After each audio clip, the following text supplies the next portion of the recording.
ગોગાજીના દદરેવા પાછા આવવાથી કાછા અને તેમના પુત્રોને છોડીને બધા ખૂબ પ્રસન્ન હતા, કારણ કે તેમને ભલીભાંતિ જાણ હતું કે ગોગાજી બધા ભાઈઓમાં સર્વશ્રેષ્ઠ છે. રાજસિંહાસનના અસલી હકદાર હોવા છતાં પણ ગોગાજી વહેંચાયેલા રાજ્યથી સંતોષી હતા, પરંતુ અર્જન અને સર્જનને સંપૂર્ણ સત્તાની લાલસા હતી. પરંતુ બંને ભાઈઓ ગોગાજીના પરાક્રમથી ભલીભાંતિ પરિચિત હતા, તેથી તેમને ક્યારેય ગોગાજીને સામેથી પડકારવાનો સાહસ થયો નહોતો. બંને ભાઈઓ હંમેશા કોઈ સારા મોકાની રાહ જોઈ રહ્યા હતા, અને એ દરમિયાન ઊંઘમાં ડૂબેલા ગોગાજીએ સ્વપ્નમાં જોયું કે તેમની માતા અને મોસીઓ જેવી દેખાતે બે સ્ત્રીઓ ઈરાકના બગદાદમાં એક અરબી શાસકના મહેલમાં બેઠી છે, અને એ જ સ્થાન પર ત્યાંના શાસકે ઘણી ગાયોને દાવત માટે કાપવા માટે કેદ કરી રાખી છે. ભૂખ અને તરસથી ત્રસ્ત ગૌમાતા પ્રાણ બચાવવા માટે ગોગાજીને પોકારી રહી હતી. ગૌમાતાની આ દુર્દશા જોઈ ગોગાજીની ઊંઘ તૂટી ગઈ, અને ક્રોધથી પ્રચંડ લાલ આંખો સાથે ગોગાજી તરત ઊભા થઈ ગયા. જ્યારે ગોગાજીએ પોતાની માતાને આ વિશે પૂછ્યું,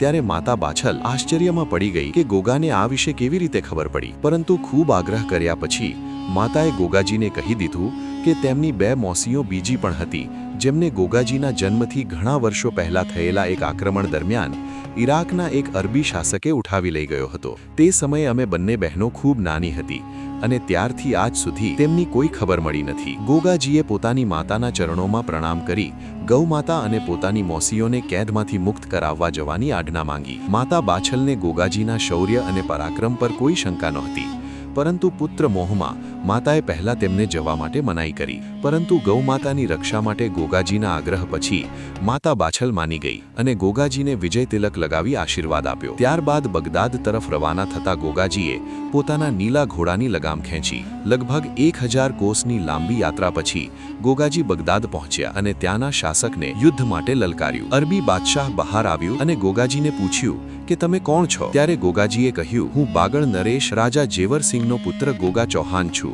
અને તમને યુદ્ધની પડકાર આપું છું. આ સાંભળીને અરબી શાસક ગોગાજીને એકલા યુદ્ધ કરવા આવેલો જોઈ હસવા લાગ્યો અને તેમનો ઉપહાસ કર્યો. પરંતુ મૂર્ખ બાદશાહને ખબર નહોતી કે તેના સામે તેનો કાળ સ્વયં જાહરવીર ગોગાજી મહારાજના રૂપમાં ઊભો છે. ગોગાજીની અસીમ શક્તિઓથી અજાણ બાદશાહે એક સૈનિક ટુકડીને ગોગાજીને બંધક બનાવવા આદેશ આપ્યો. ગોગાજીએ એકલા જ અરબોના ભયાનક સંહાર કર્યા, અને થોડા જ સમયમાં સમગ્ર સૈનિક ટુકડીની લાશો પાથરી દીધી. ધરતી અસુરોના રક્તથી લાલ થઈ ગઈ હતી. બાદશાહને સમજાઈ ગયું હતું કે આ કોઈ સામાન્ય માનવ નથી. તેણે સમય ગુમાવ્યા વગર પોતાની વિશાળ સેનાને ગોગાજીને સમાપ્ત કરવાનો આદેશ આપી દીધો. લાખોની સંખ્યામાં અરબી અસુર ગોગાજી તરફ આગળ વધવા લાગ્યા. આ જોઈ ગૌમાતાએ ગોભક્ત ગોપાલ ભગવાનને યાદ કર્યા. ત્યારબાદ ભગવાનના આગ્રહ પર રણચંડી સ્વયં માતા સાક્ષાત મહાકાળી રૂપમાં ગોગાજી સાથે રણભૂમિમાં દૃશ્ય શક્તિ રૂપે પ્રગટ થઈ અને ગોગાજીને અસુરોનો અંત કરવા શક્તિ આપી. એ જ કારણ છે કે ગોગાજીના દરેક મંદિરમાં માતા કાળીની પણ પૂજા કરવામાં આવે છે. ત્યારબાદ ગોગાજીએ રણભૂમિમાં પ્રચંડ ગર્જના કરતા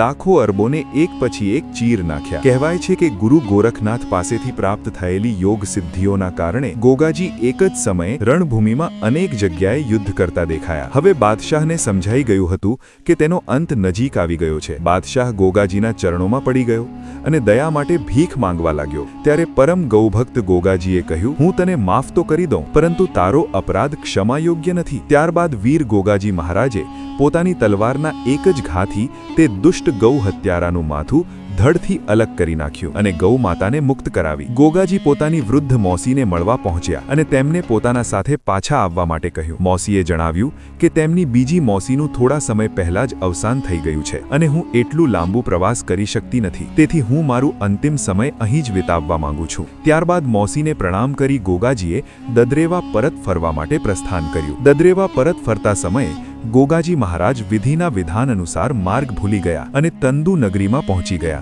આ સમયે તંદુ નગરીમાં રાજા સિંધા તવરનું રાજ્ય હતું. લાંબી મુસાફરીના થાકના કારણે ગોગાજી ત્યાં આરામ કરવા માટે રોકાયા અને પોતાના નીલા ઘોડાને પણ ભૂખ અને તરસ મિટાવવા માટે છોડ્યો. ગોગાજીનો નીલો ઘોડો ફરતા ફરતા રાજાના શાહી બાગમાં પ્રવેશી ગયો. એ જ બાગમાં રાજાની પુત્રી રાજકુમારી સિરિયલ પોતાની સખીઓ સાથે વિહાર કરી રહી હતી. જ્યારે રાજકુમારીએ એટલો સુંદર અને દિવ્ય ઘોડો જોયો તો ઉત્સુકતાથી તેની નજીક જવા લાગી. આ જોઈને નીલો ઘોડો ત્યાંથી પાછો વળવા લાગ્યો. બીજી તરફ જ્યારે ગોગાજીને લાગ્યું કે નીલો પાછો આવવામાં મોડું કરી રહ્યો છે, તો ગોગાજી પણ તેને શોધતા એ જ સ્થાન પર આવી પહોંચ્યા. અને જેમ જ રાજકુમારી સિરિયલ અને ગોગાજી એકબીજા સામે આવ્યા, તેમ જ નજર મળતા જ બંને એકબીજાને જોઈ મંત્રમુગ્ધ થઈ ગયા. અને આવું કેમ થયું તેના પાછળ પણ એક મોટી કારણ હતું. માતા બાછલને પુત્ર પ્રાપ્તિનો વરદાન આપ્યા પછી ગુરુ ગોરખનાથ ભ્રમણ કરતા કરતા તંદુ નગરીમાં આવ્યા. તંદુ નગરીના રાજા સિંધાસિંહને કોઈ સંતાન નહોતું. જ્યારે રાજા સિંધાસિંહની પત્ની રાણી સિરોજને ખબર પડી કે ગુરુ સ્વયં અમારા રાજ્યમાં પધાર્યા છે તો ભાવ વિભોર થઈ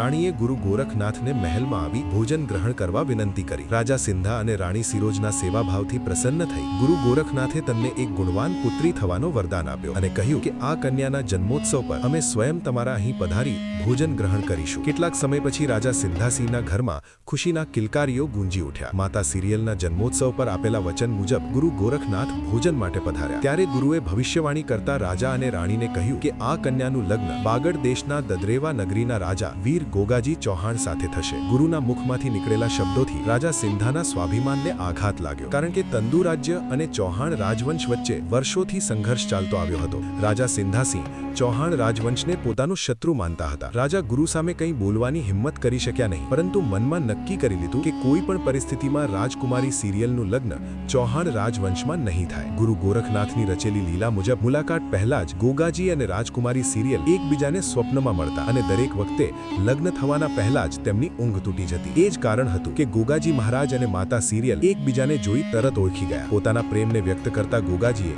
માતા સિરિયલ સમક્ષ લગ્નનો પ્રસ્તાવ મૂક્યો અને માતાએ પણ વિલંબ કર્યા વગર સ્વીકારી લીધો. પરંતુ ગોગાજીએ કહ્યું કે હું હજુ તમારી સાથે લગ્ન કરી શકતો નથી. રાજ પરંપરા મુજબ ગોગાજીએ પહેલા વરપક્ષ તરફથી સગાઈ મોકલવાની રીત જણાવી અને કહ્યું કે અમે બારાત લઈને મોટા વડીલો સાથે તંદુ નગરી આવી સર્વસંમતિથી તમારો વિવાહ કરી તમને અમારી રાણી બનાવી લઈ જઈશું. ત્યારબાદ વચન આપતા ગોગાજીએ નિશાની તરીકે એક અંગૂઠી માતા સિરિયલને આપી અને દદરેવા પરત ફર્યા. મહેલમાં પ્રવેશ કરતા જ ગોગાજીએ પોતાની માતાને સફેદ વસ્ત્રોમાં જોઈ સમજી ગયા કે હવે તેમના પિતાનું સાયો તેમના માથા પરથી ઉઠી ગયો છે. ભરાયેલા હૃદય અને ભીની આંખોથી ગોગાજી માતા બાછલને ભેળવી ગયા. સમય પસાર થતો રહ્યો અને બીજી તરફ રાજકુમારી સિરિયલે હિંમત કરીને માતા સિરિયલને આખી ઘટના કહી. માતા સિરિયલને ગુરુ ગોરખનાથના શબ્દો સારી રીતે યાદ હતા. અંતે માતા સિરોજ માન ગઈ, પરંતુ રાજા સિંધા સમક્ષ ચૌહાણ રાજવંશ સાથે લગ્નનો પ્રસ્તાવ મૂકવો સિંહના મોઢામાં હાથ નાખવા જેવું હતું. રાણી સિરોજે યુક્તિ લગાવી અને વાતોમાં રાજા સિંધા પાસે પોતાની પુત્રી માટે